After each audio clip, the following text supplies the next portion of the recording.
भाई ये क्या कर रहे हो? भाई देखिए, हम लोग घास सफाई कर रहे हैं। हम लोग को बिहार से बुलाया गया है घास सफाई करने के लिए। आज हम लोग को आया हुआ यहाँ महीना दिन हो गया। और हम लोग बिहार से आए हुए हैं। हाँ। और हम बिहार से आकर के यहाँ घास काट रहे हैं। क्या आपको घास सफाई करने के लिए यहाँ बुलाया गया है भाई? जी हाँ, बिहारियों को तो भाई घास सफाई करने में लगाया जाएगा। और ये सब सामान जो रखा हुआ है? ये सब इलेक्ट्रॉनिक सामान है। अच्छा। है इलेक्ट्रॉनिक के लिए सामान है। इसमें हम लोग को कोई काम धाम नहीं मिलेगा, क्योंकि बिहार वाले के लिए तो गोबर ही उठाना पड़ेगा और घास ही काटना पड़ेगा भाई। और ये बगल में क्या बुनाया हुआ है भाई? क्या चीज़ का फसल है ये? सब्जी लगा हुआ है, जिसमें आपको देखने को मिलेगा बैगन का पेड़ है, टमाटर का पेड़ है और मिर्ची का पेड़ है।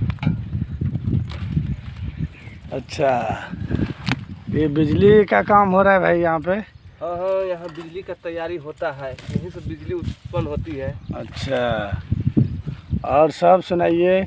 और सब तो ठीक ठाक है। अभी हम आए हुए हैं हैदराबाद। अच्छा। सोचे कि हमको यहाँ कुछ अच्छा काम मिल जाए, लेकिन क्या बोले भाई, हमको तो घास काटने से ही फुर्सत नहीं मिलता है।